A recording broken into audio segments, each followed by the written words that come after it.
Might just be generally. Might just be a thing. Yeah, it's fine. Okay, we're live. We're live? All righty.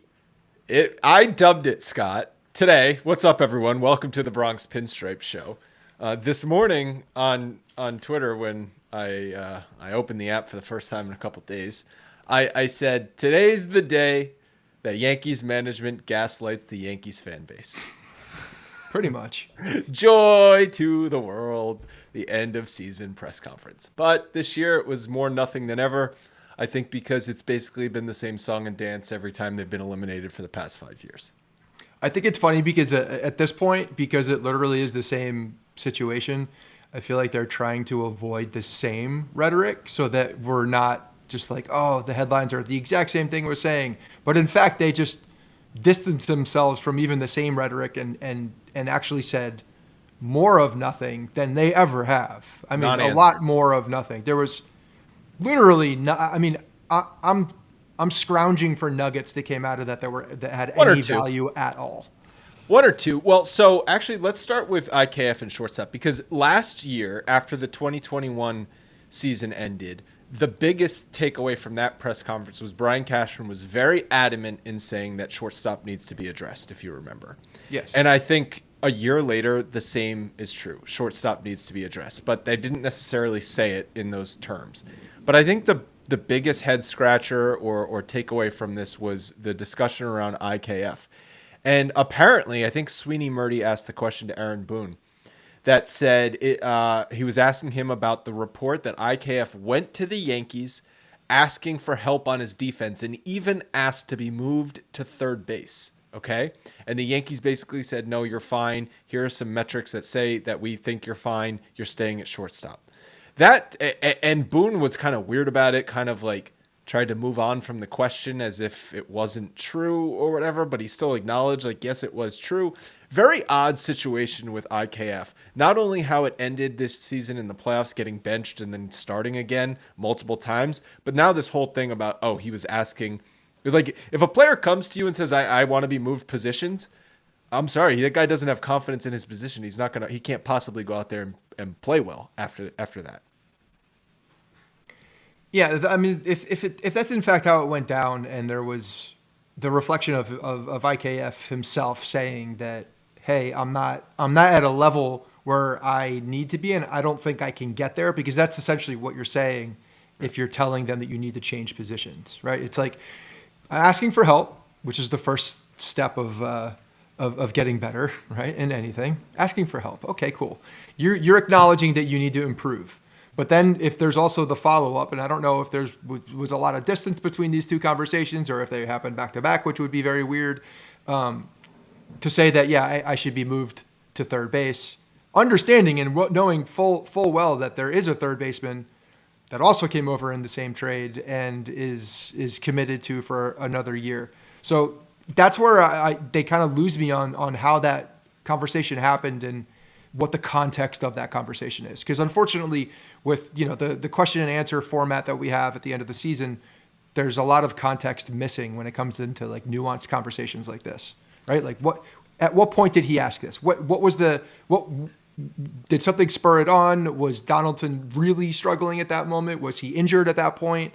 What else are the details that surround that? Yeah, when was this first reported? Because we didn't talk about it this season, and I feel like we would have talked about this. So we either missed it or it just wasn't a big deal when it was discussed. I didn't see it reported until I didn't know about it until I think it was it Andy Martino who said it during the press conference?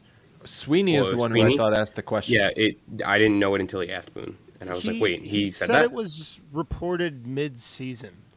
I don't remember seeing a report. Boone's reaction to the question kind of seemed like it maybe wasn't fully reported, like it was known, but it was... It couldn't have gotten past all four of us in the middle of the season. That's what I'm saying. That's what I'm saying. Like, I mean, at the very least, this would have been something on Twitter for a day that one of us would have caught, and it just wasn't. It would have been a thing because everybody would have acknowledged that, like, oh, IKF agrees with everybody else. He's not good enough. And that would have been one of those, maybe that was just part of his moments. Like, yeah, I'm going to get the haircut, tell everybody I'm a Yankees fan. And then also, I'm going to use the common sense department, stand in front of my locker and say I'm not good enough. And then people can't yell at me. And the thing with these press conferences is that every answer is basically a non-answer and just trying to move off the topic to the next question. So it's like saying as many words as possible with as little information as possible. And that's like what I feel like was even more so true this time around. So if we're like trying to pull nuggets out of this, like you really got to make some assumptions and read between the lines. Like Boone said the same rhetoric that we knew he was going to say, right? He liked their process. He was confident in their process. Like he thinks the team is close. Like all that bullshit he's been saying for the past 5 seasons, he's still saying, and that's not going to change because that's what he's there for. That's part of his job description is be Mr. Positive.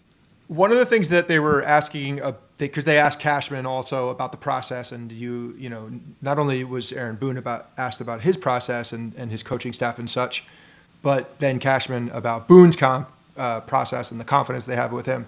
But one thing I thought was interesting is they did mention, and Cashman specifically talked about this, the approach to more contact, and that they addressed the approach to more contact, and how at the end of the season, a lot, and this is not wrong. There's also there's truth to this, but the guys that were brought over for that purpose were not playing at the end of the year and not playing in the playoffs. LeMahieu, Benintendi, 2 crucial elements of that lineup, and trying to create a little bit of a semblance of balance within the approach.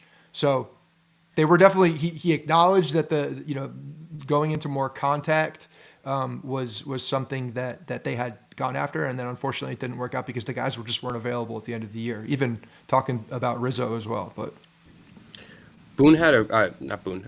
They asked Cashman at the end of his press conference, I think it was Sweeney, about like how is the analytics department held accountable, and stuff along those lines. And I thought something that was really interesting was people who are ingrained in their process that are not willing to change are out. And he has more lately than he used to shown the ability to say, all right, we got to make a change here. Because if you remember, they didn't believe in lefties. They didn't believe in contact. They didn't believe in defense.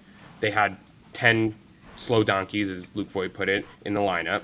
And then they changed. And Rizzo was important. Benintendi was important. Gallo was important to get more balance in the lineup, whether that worked or not.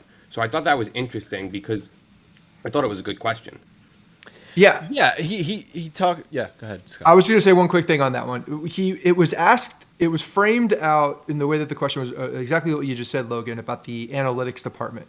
But I'm wondering how much of what he said also goes into some of the guys on the coaching staff, and like how long have they been looking at because all I was thinking of that entire time, like, to be very honest, was that Robbie Thompson is managing the Philadelphia Phillies in the World Series right now. Is he one of the guys that was pushed out because he didn't do the things that you asked him to do? I think because so. He was of a analytics? Girardi guy. Yeah, he was a Girardi guy. So I think so. When I'm hearing what he's saying, I'm hearing, okay, you're stubborn, and if they don't go according to the plan or what is deemed as the right change at the moment, there's a. Yeah, is that arbitrary? Is that like a subjective thing? Changes? I think to Logan's point, they are willing to make changes as long as there's analytics and information to support those changes, like getting more left-handed hitters, getting more contact hitters in the lineup, getting better defensively. And they did do a lot of those things to address those issues in the offseason, which is, I think, still a big reason why they had the best record in baseball through the first half of the season. Okay, so it's like it did work for a time. And yes, injuries did happen. Injuries are not an excuse, but of course, would the team have been better in the postseason with a healthy LeMahieu playing and a healthy Benintendi playing? Of course. But the team also still had those players for a large portion of the second half and played below 500 baseball for 3 months. So you can't just point to those two things as the only reason why the team for sure fizzled out in the end. And so my hope is that they don't point to a couple of injuries. He also mentioned, we were rehabbing our closer in the postseason. Yeah, also not ideal. Losing Michael King, not ideal. All of these things are not ideal. But if the team isn't deep enough to overcome them, then you didn't do your job fully, because all teams are going to have – no team is going to walk into October 1st baseball with the exact roster they planned in April. It's just like that never happens. That's never happened in the history of baseball. So injuries are going to happen next year too. They will always happen. You're absolutely right. So it's more so, when I'm hearing these guys talk, I'm not listening for excuses. I'm listening for them to spit exactly what happened, and injuries did happen. So I don't even think they're necessarily using them as an excuse per se, but it's a reality. It did The Yankees happen. have beat Houston with a healthy LeMahieu and a healthy Benintendi. No, probably not. No, probably not. Do they win maybe one more game, two more games? Sure, I guess so. But I still think that I think the question was also asked, how do you close the gap between the Astros and you right now? And Brian Cashman admitted, the Astros are a better team. They were a better team going in. We were the underdog.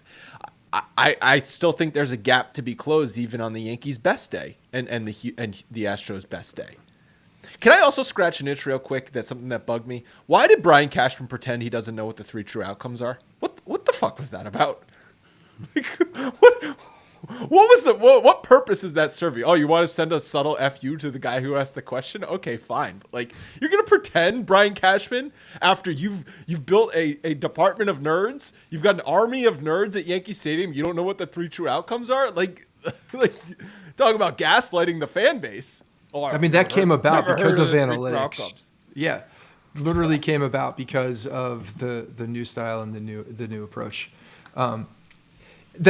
So Cashman contract up on Halloween, right? Yeah, October 31st. He's working for free right now. He's working for free. He's got no contract. I thought that was interesting because they're, hey Cashman, do you have a contract? Well, no, I do not have a contract. Hasn't been brought up either. So usually when you want to hear communications about a new contract or if you have a job or not. Be back. When there's no communication, that's when. No, he said there was communication.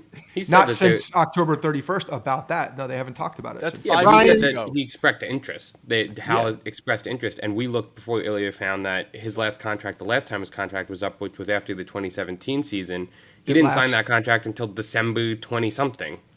Yeah, I think it's interesting with I know some of the scenarios that were thrown around in our chat as well is the potential of moving him up into a different role and bringing on a GM that would be under Cashman. To me, that would satisfy what I want. Why? Honestly, because I think it would be. Hold on. Do you think Brian Cashman would hire an outside GM, or would it be a promotion from within? Or basically, if it's an outside hire, is it just a Brian Cashman clone? I think if this were to happen, it would be basically just a pat on the back to Brian Cashman because you've been here forever, and it's him not getting fired. And I think they would go outside the building if that were to happen. Do you think if they went inside the building, it would make no sense. It would make no sense. It's the same thing. It's the same. Who would hire as long as Brian Cashman is still running the baseball operations, whether he's the president or the general manager or the viceroy of ball, whatever the hell you want to call him, nothing's changing in that organization. Yeah, he's the ball roy. He's the vice balls. He's the ball roy. If as long as he's there in a power position, nothing is changing. I actually think something like that would just be here. Optics. You've been with the organization forever. Going to keep you within the organization, but we have to. Do you know what that's doing? Do you know what that's doing? That is. I think it would have cut his balls off if that were the case. Actually, no, and just it would him not. In a position. He would be the boss still. That person, that general manager, would report to Brian Cashman. That is true, but Brian Cashman would be taking orders from whoever hires this GM. He would be. I don't think it's happening. I don't think it's yeah, but my point is, you're missing my point. I don't think this is happening. First of all, but if it were to happen, to me, and they brought in somebody outside the building, there's no way Brian Cashman's hiring that guy at that point. It's just a mirage. Then Brian Cashman wouldn't agree to that. Brian Cashman wouldn't agree to that. Maybe not. No, I think he wouldn't agree to that because at least for another year to leave on his own terms. He doesn't need to. He has no contract right now. The dude's not hurting for money. Okay, we don't need to go start a GoFundMe to have Brian Cashman be able to afford lunch every day. He could go find a job in baseball in 2 seconds, where he's the president, general manager, power of all baseball operations. If the Yankees aren't willing to give him that, he will go find that elsewhere.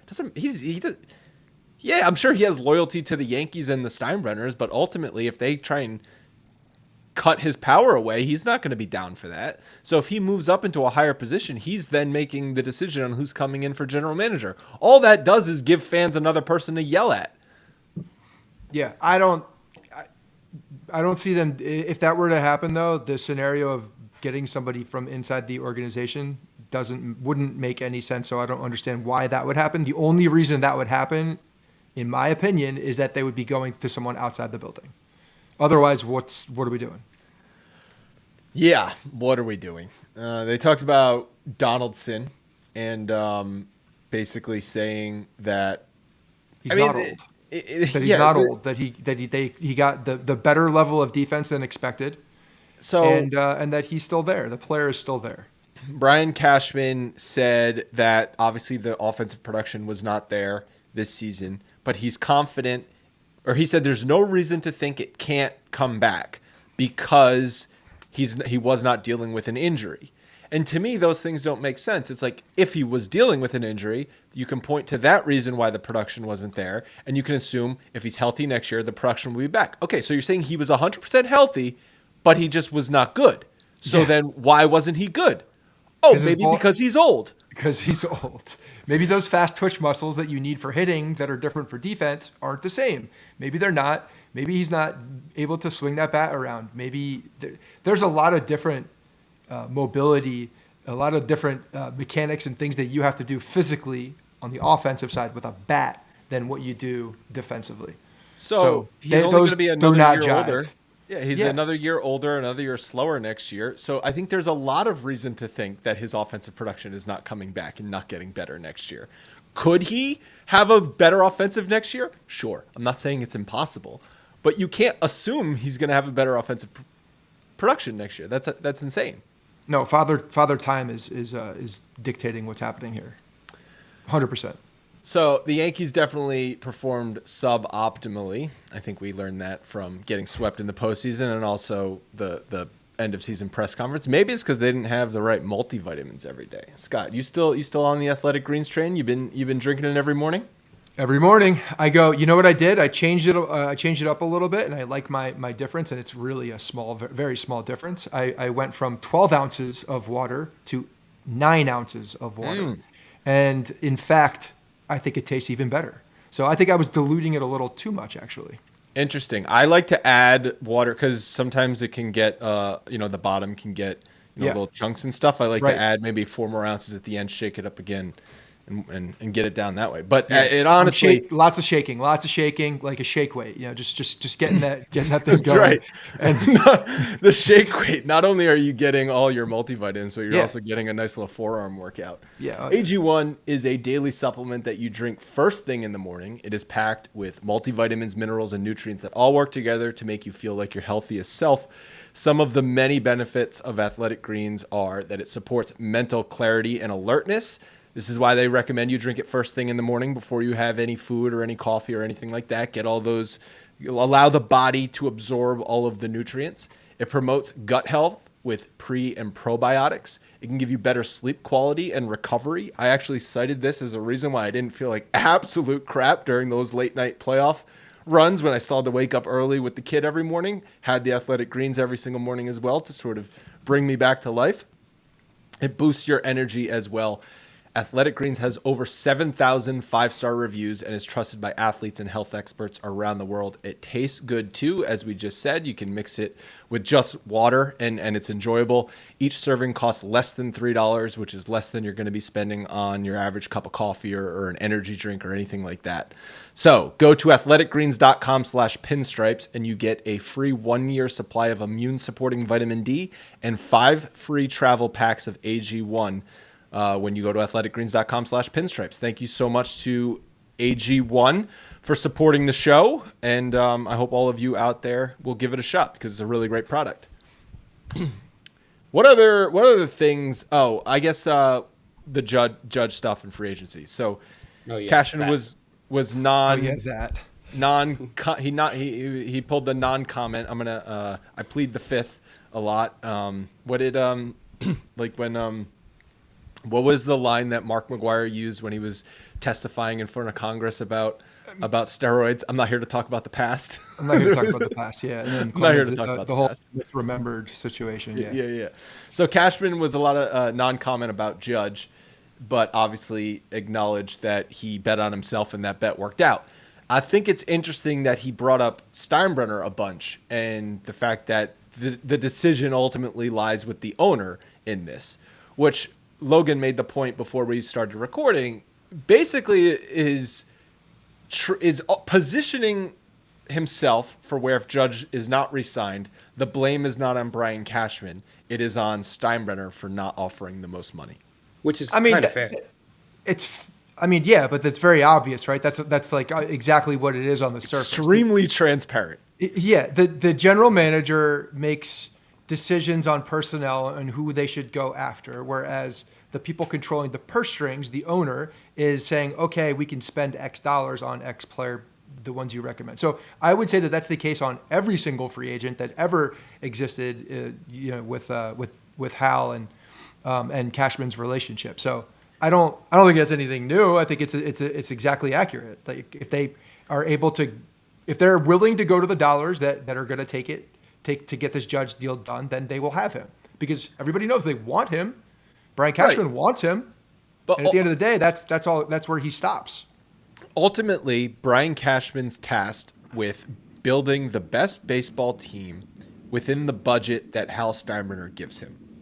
And it's up to Cashman then to allocate those dollars. And he might decide allocating too high of a percentage to Aaron Judge over the next decade is not setting up the team for long-term success. So yes, the counter argument to that is, Steinbrenner shouldn't have a budget. He should just be spending up and beyond whatever, like to build the best team. You should be able to get Aaron Judge and. But that's just not reality. So it's not a black or white thing where it's on Cashman or it's on Steinbrenner. It's on both of them if Aaron Judge is not a New York Yankee next year.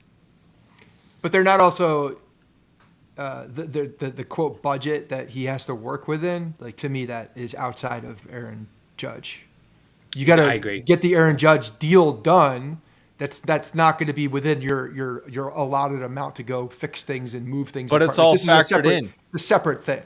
Yeah, but it's separate. But it's like if you have to offer less because if you can't extend yourself for a Judge contract because you've spent the resources that you have elsewhere on the team and not spent them well in certain cases, like you're spending $20+ million on Josh Donaldson, you're spending $10 million. But those don't go into signing Aaron Judge. Maybe the next Josh Donaldson, or maybe who they're going to go after outside of that. But to me, you get the main fish, you get the main course, and then you build around it. But that's not working capital, basically. The working capital is going to be the conversation that happens after Aaron Judge is either signed or not signed. These GMs, they get their budgets and they got their contracts that are, $5 to $20 million a year, and they're fitting them into that.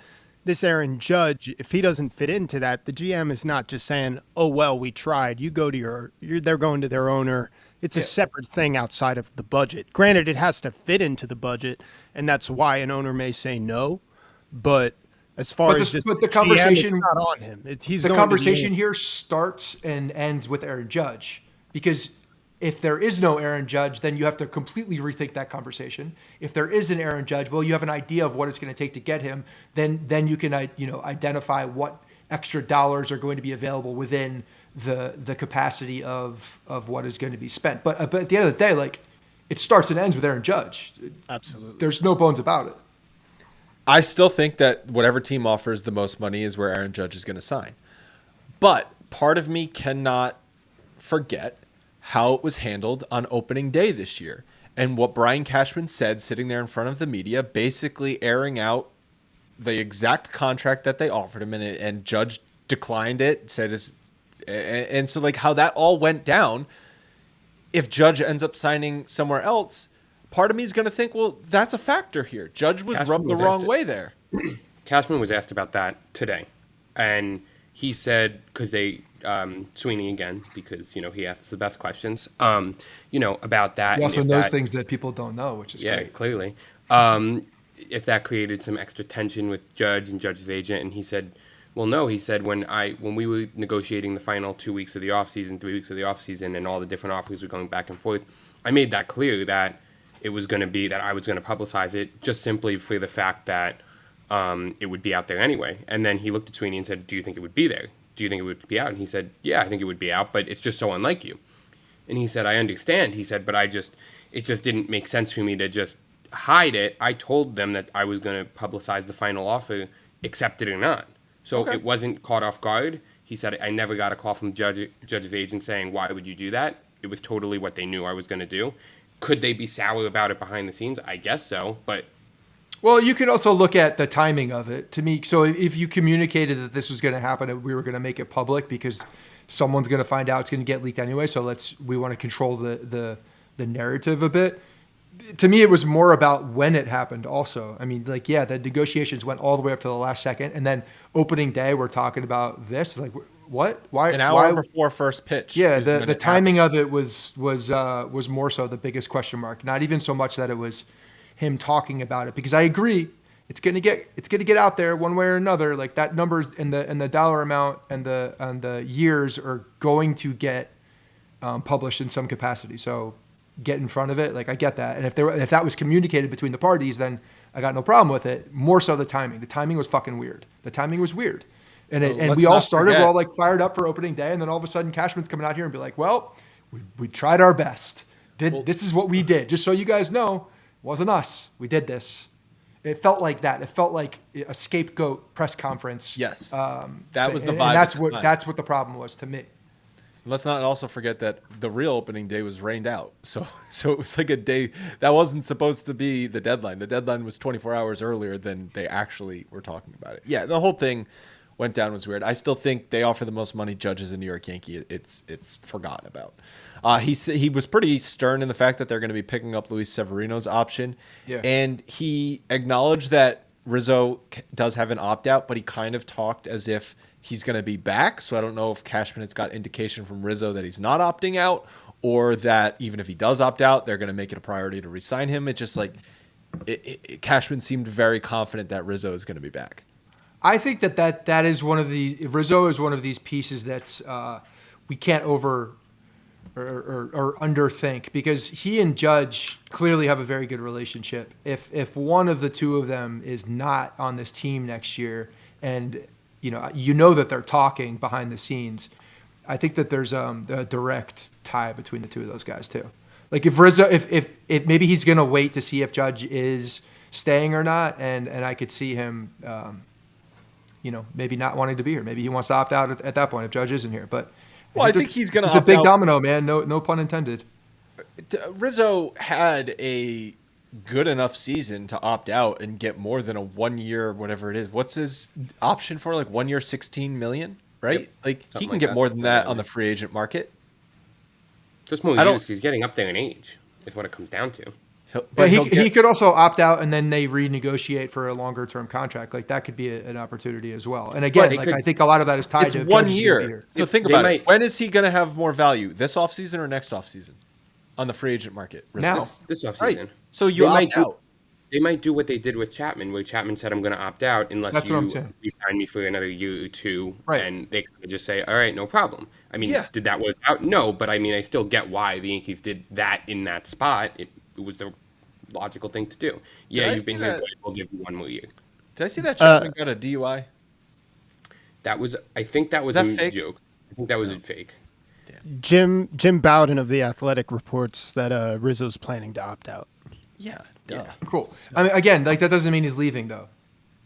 I agree. Right. But I think a lot of it is tied with what happens with Judge. So I mean, it's obviously this is not a something that everybody in the world doesn't know, but it's behooved them to figure out this thing with Judge as soon as humanly possible.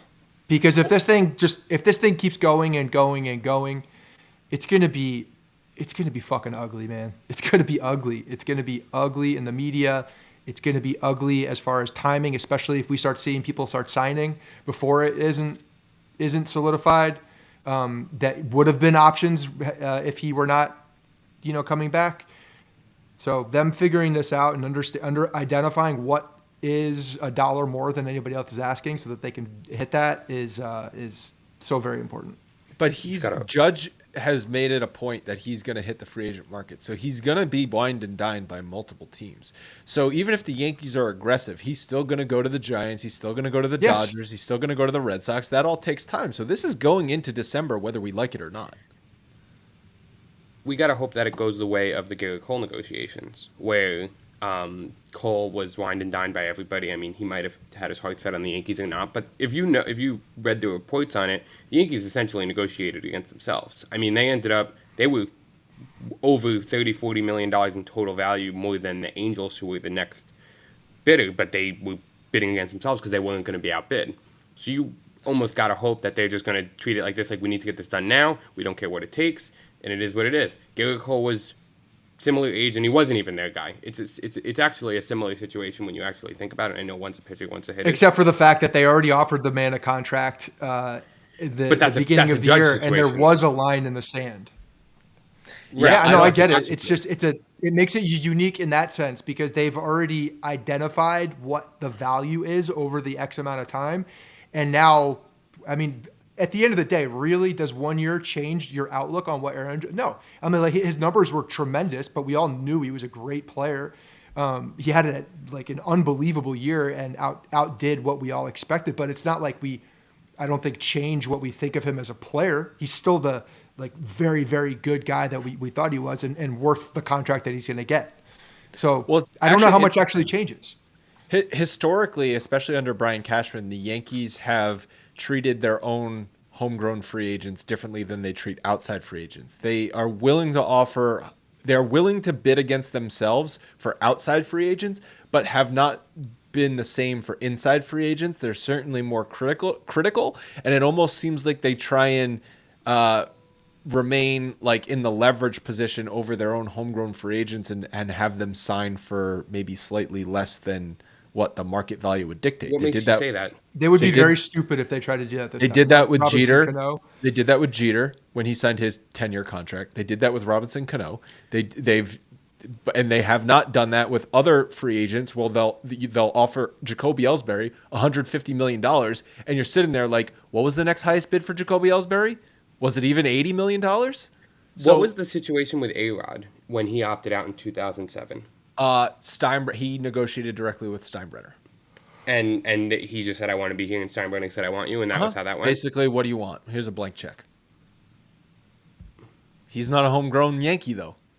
No, but I mean, he was a Yankee who opted out. I know it's a different situation. I'm just trying to think of stars of his caliber that signed contracts after being here. You know what I mean? My point is, I don't think that the Yankees are going to bid against themselves for Aaron Judge. I think they're going to try and get him for at market value and no more.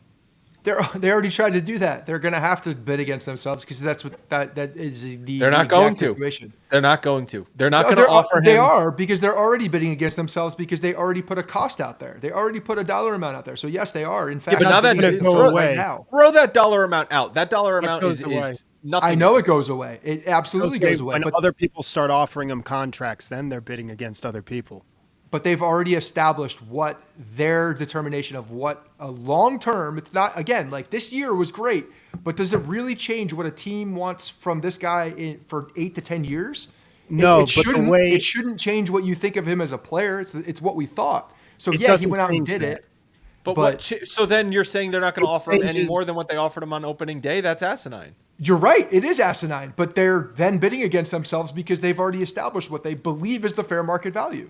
As crazy as it sounds, I don't think that what it would have taken to sign Judge on before opening day, call it $300 million is what he was looking for. I don't know. We don't know.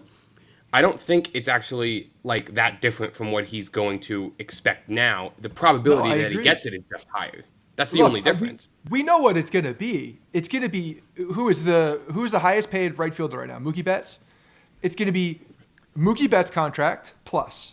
It's going to set a new the highest AAV. So it's going to be Carlos Correa. So Judge is going to ask for Carlos Correa AAV for 10 years. That's what he's going to want the years, and he's going to want because the Betts contract was 10 years, right? Do you think a team gives him 10 years at 31 when they see Pujols, they see Miguel Cabrera, they see these guys that it doesn't work, and teams have been less prone to doing it? I think one team will give him 10 years. Pujols Well, was then pretty the damn Yankees will have to do valuable it. at the end of his career right there for the. Not I under that think contract, I though. think Judge finds Cardinals. I think Judge finds one team to be stupid. There's always one stupid. It's going to be team the that is. Giants if it's one. Maybe. If they do it. Maybe it's the Yankees. I could see the Maybe it's Dodgers the doing it. Yankees. I could see a multiple team. I firmly believe that there are multiple teams that will eat the last 3 years of that contract and not think about it because they believe that they can win something in the front, and they will gamble. Because if you win something in the front, none of it matters. That's the gamble. So you're looking at a 10th year, 8 to 10 years. If the difference is between 8 to 10 years and you have to go that 10th year, like, again, they're betting on the fact that they're going to win within the first 5. Because if you don't, you're fucked. Yeah, that's every what they did with major Garrett free But that's for agent. everybody, no matter if it's an 8, course. 10-year contract. Like, you got to win within the first 5. Everybody knows that. That's not, but All right. yeah, that is, it'll be interesting, man, because I don't think it's going to be crazy higher than what was given to him. That's gonna wrap this up.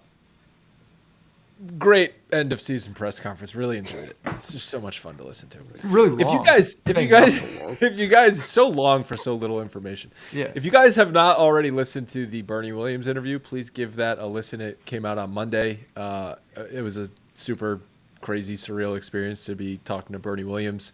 I don't know if I've ever been nervous going into a podcast interview before, but I was definitely a little nervous going into that one. Obviously Bernie is a more high profile player than anyone we've ever interviewed, but he's also a hero of our, he's a Right. guy that was like, an so idol it's like, at I think we particular had Lucas Licky on the pod earlier this year, doesn't really have the same Did you just cachet. compare Bernie Williams to Lucas Licky? I said doesn't have the same cachet. So anyway, we'll be back at you next week. We've got some fun things planned for the offseason. We're going to be doing our annual general manager episode sooner than later. So stay tuned for that. Thank you guys for watching. This was up streaming on YouTube. If you guys are listening to it and you want to go check out the video versions, we were doing streaming during the postseason. Had a lot of fun doing that. So go check the YouTube channel out, and we'll talk to you guys soon.